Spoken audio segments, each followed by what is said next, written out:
Hi, this is Stacy Nelson. I'm a real estate investor giving you an update on the property I purchased for fix and flip in Santa Barbara, California. Today we're going to take a look at the interior of the property and all of the things that are wrong with it. So why don't you follow me inside. So, I guess we could start at the front door.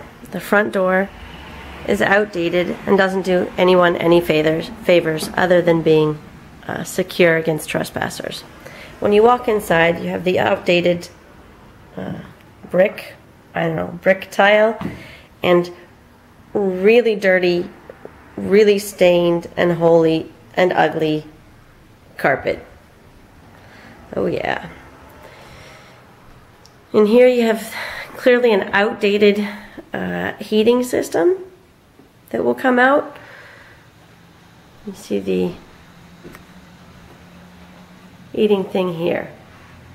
Now we're going to enter into the master bedroom. We don't know yet why the floor is raised, but when we come in here, it does lead to an unusual situation where the ceiling is pretty low and those windows are really low, both of them, low to the ground. That, and essentially,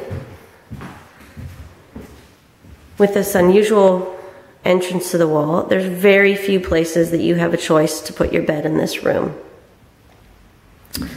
Moving into the master bath area, you've got a vanity that's in decent shape, but it's pretty outdated.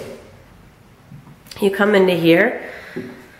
Unfortunately, we don't have the lights on, but you see a toilet that's very outdated and a bath that desperately needs to be, or shower that needs to be renovated.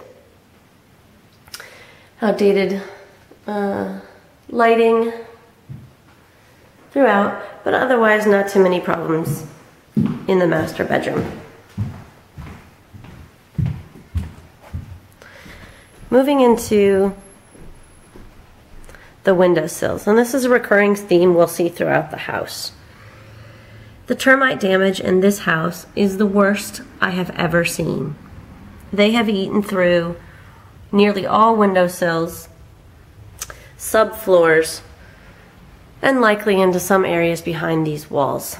Now here's the front office slash den that doesn't have a closet, so it doesn't count as a bedroom. But here you see the interesting damage from the termites that have eaten not only through the top original wood floors, but all the way through to the subfloor. And again, to give you an idea of what they've done to the windows.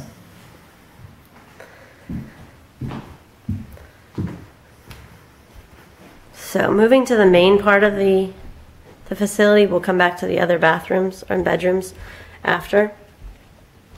We have the same outdated carpet. We have a door that's not usable. It's been stuccoed on the other side, so that's going to have to be fixed on this side. We have some old water stains.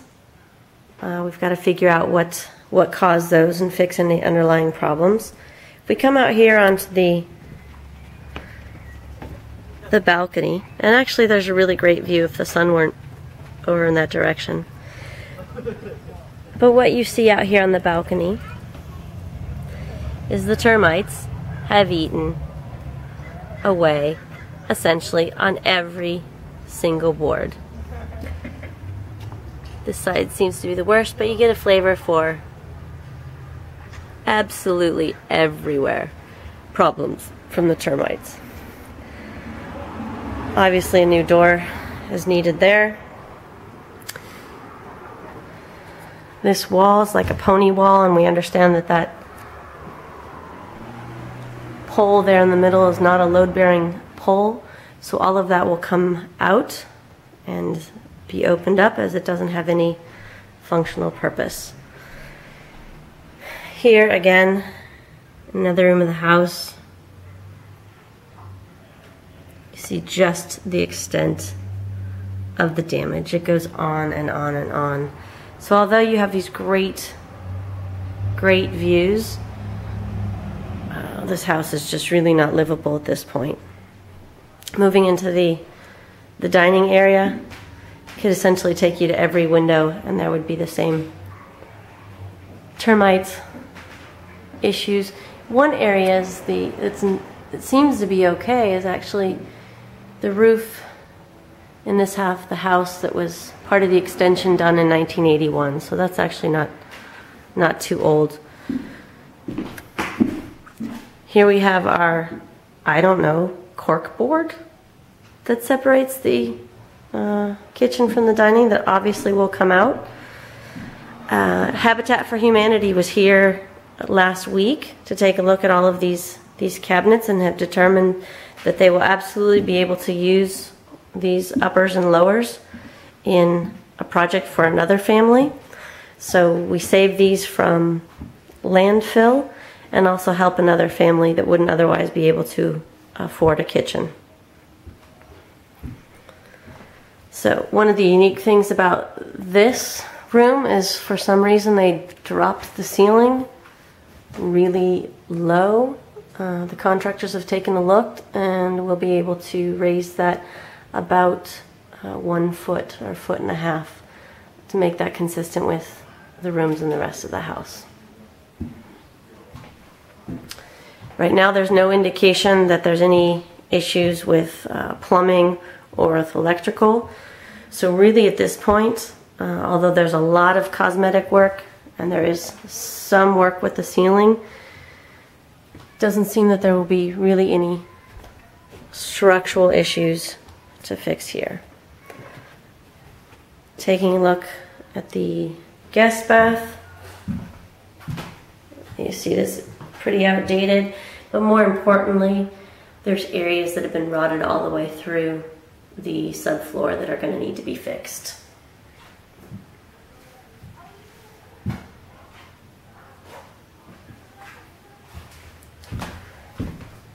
Moving into the bedrooms, the real big story here is that the termite damage has gone all the way through into the basement.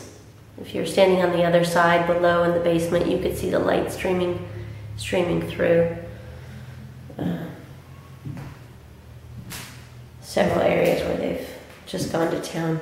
The issue here is that not only are we going to be removing the standard flooring, the wood floors and the carpet, in a lot of cases we'll also be removing the subflooring and fixing the underlying wood beams there and then putting the new subflooring on.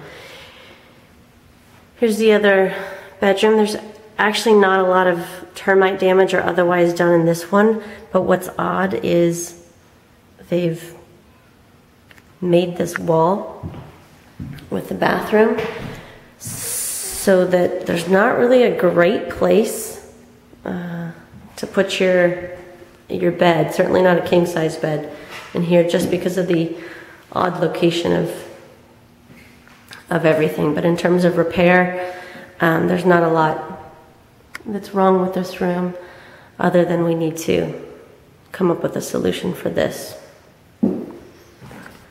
So those are pretty much the issues on the inside of the house. As you can see, it's pretty much a standard fix and flip, with the exception of there's a lot of termite damage to the subfloors as well as the windowsills. So of course we're going to be replacing any issues that we see there, brand new windows throughout.